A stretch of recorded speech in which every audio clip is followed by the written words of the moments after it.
Bonjour, je m'appelle Valérie Duval-Poujol, je suis théologienne baptiste, spécialiste des traductions de la Bible.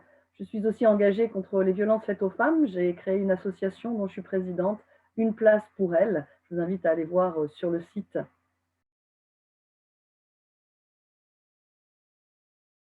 Alors c'est vrai qu'il existe une belle littérature déjà sur les femmes de la Bible, ou Paul et les femmes, Jésus et les femmes, mais j'ai remarqué qu'il y en avait peu écrits par des protestants, protestantes évangéliques. Et dans mes formations sur la Bible, je rencontre souvent des femmes qui sont découragées, soit parce que on leur dit dans leur église qu'en tant que femme, elles ne peuvent pas faire telle ou telle activité, mettre en œuvre les dons reçus par Dieu, ou bien dans leur lecture des textes bibliques, elles sont découragées par ce qu'elles voient, par la difficulté du texte.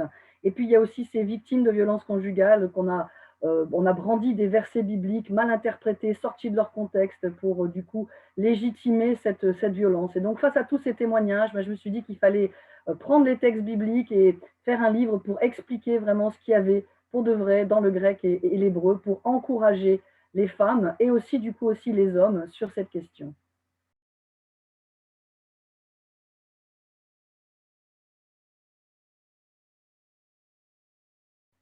Les 2 premiers chapitres de la Genèse nous montrent ce qui était prévu au commencement. Genèse 1 et 2, on est avant ce que les théologiens appellent la chute, et donc c'est ce qu'il y avait dans le cœur de Dieu pour la création. On nous montre à la fois en quoi la femme et l'homme se ressemblent, mais aussi en quoi ils sont différents. Alors en quoi ils se ressemblent? Les deux sont créés à l'image de Dieu, nous dit le texte, et donc on voit bien que avec ce verbe créer qui est employé, qui est spécifique à Dieu et qui est employé dans la Genèse au moment où on doit avoir un saut qualitatif. Il est employé quand on passe du tohu-bohu à la création du ciel et de la terre, mais il n'est pas employé entre l'homme et la femme.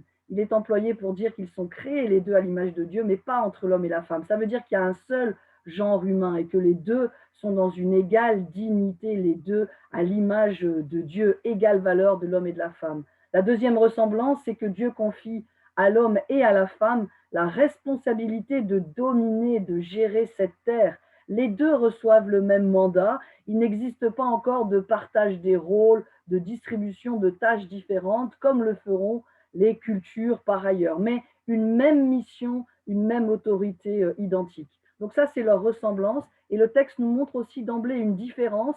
Mâle et femelle, il les créa. Donc ils ne seront pas interchangeables. Il y a des différences aussi entre eux, des différences dans cette égalité. Et donc, je montre dans le livre comment les termes hébreux choisis pour décrire aussi ces différences nous en disent beaucoup sur comment Dieu voit l'homme et la femme. On nous dit aussi que l'homme, on va dire au moment où il est créé, eh bien, la femme lui est présentée comme une aide. Voilà comment les traducteurs ont rendu bien malheureusement ce très beau terme hébreu, désert kenegdo, alors que ce terme veut nous dire qu'elle va être un secours. Ils vont en fait être l'un pour l'autre un secours pour aider à se construire dans un vis-à-vis constructeur, avec comme modèle de relation présenté dans ces textes l'alliance. Il n'est pas bon que l'être humain soit seul, je vais lui faire un vis-à-vis qui lui corresponde, capable de le secourir.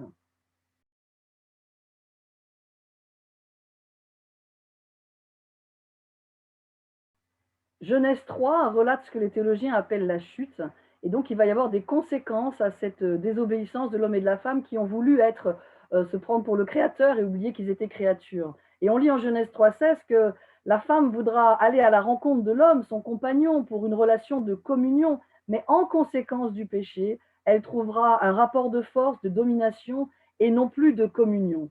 Et du coup, ce qu'on voit à partir de Genèse 3, dans toute la Bible hébraïque, dans ce premier testament, on voit des textes de violence par rapport à la femme. Et la Bible n'approuve pas ces comportements, c'est l'exact opposé de ce qui était prévu. Et de fait, on va trouver dans ces textes eh bien, beaucoup de violence, souvent en toute impunité, mais parce qu'on est dans la conséquence de la chute et non plus dans ce qui était prévu en Genèse 1 et 2. On voit par exemple des situations de polygamie dès les mecs 6 générations à peine après Adam, donc dans l'Ancien Testament comme conséquence de la chute.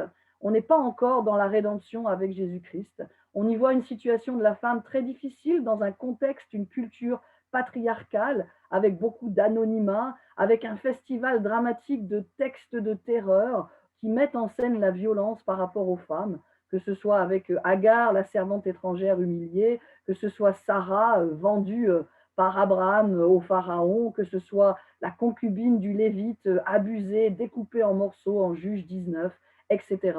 On voit aussi des lumières d'espoir dans cet Ancien Testament, précurseur, annonciateur d'un changement plus tard, mais on est bien dans une culture patriarcale en conséquence de la chute.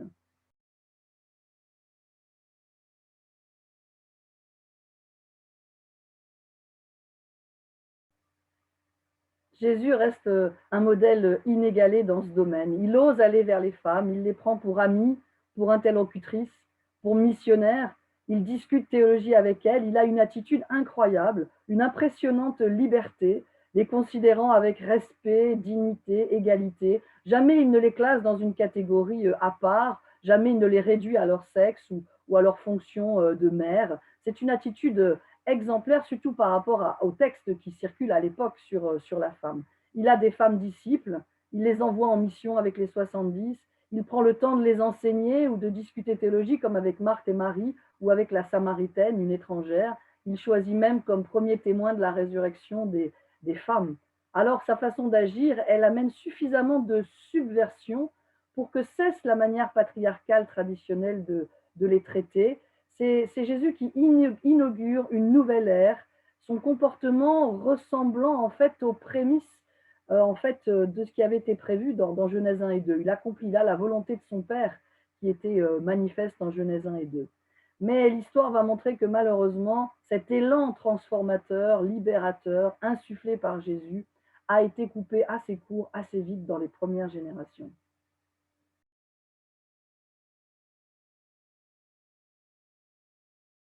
Tout commence pour l'Église avec la Pentecôte, et on lit ça dans le récit d'Actes, où des femmes et des hommes reçoivent le Saint-Esprit, tous avec la même onction. Et puis on voit que dans l'Église naissante, le signe d'appartenance au Christ, ce sera le baptême, et non plus la circoncision qui était réservée aux hommes. Donc il n'y a pas un baptême rose et un baptême bleu, c'est le même signe d'appartenance pour les hommes et les femmes, la même onction de l'Esprit à la Pentecôte pour les hommes et les femmes. Donc l'Église devait être le prolongement de ce ministère du Christ, avec son ouverture aux femmes, avec l'utilisation des dons pour chacune et pour chacun. Et c'est vrai que tant que les églises ont été dans des maisons, des églises de maison, on voit dans le Nouveau Testament qu'elles ont une place et qu'elles peuvent être en position d'ailleurs de responsabilité de ces églises de maison. Et puis lorsqu'il y a eu un glissement dans l'histoire de l'église, où l'église est devenue un bâtiment aussi, ben on voit qu'il y a eu un glissement et où elles ont pris moins de responsabilités. Et là, à ce moment-là, l'église s'est davantage conformée à ce qu'il y avait aussi dans la culture. Mais vraiment, il y a cette subversion, on va dire, qui est en graine, qui est là, dans le comportement de Jésus, repris aussi, on le voit dans les collaboratrices de Paul et dans ses débuts de l'Église. Et c'est à ça qu'on devrait aussi aspirer dans nos églises aujourd'hui.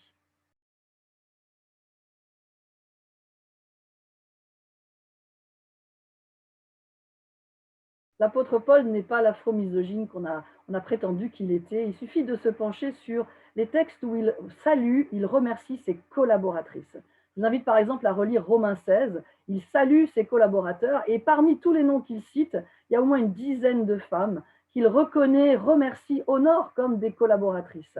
On peut penser à Évodie et Saint-Tiche, à Chloé, mais surtout dans Romains 16, il nous parle de Priscille ou Priscilla, qui était enseignante avec son mari Aquila. Et il raconte par exemple comment ils ont enseigné Apollos. Ça veut dire qu'on a Priscille qui est une enseignante d'enseignants.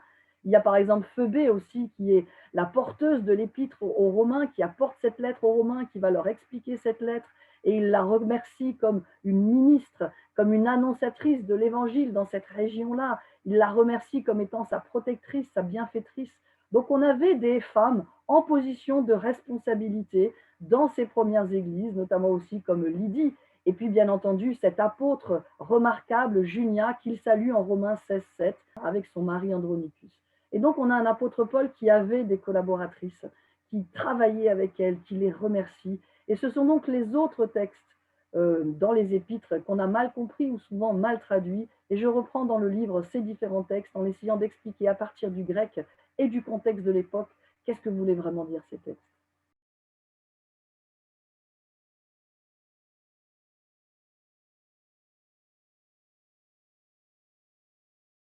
En tant évangélique protestant du XXIe siècle, eh bien, nous avons affaire à beaucoup de questions sur la violence faite aux femmes, les violences conjugales, et on nous demande aussi du coup quelle est l'actualité la pertinence de ces textes.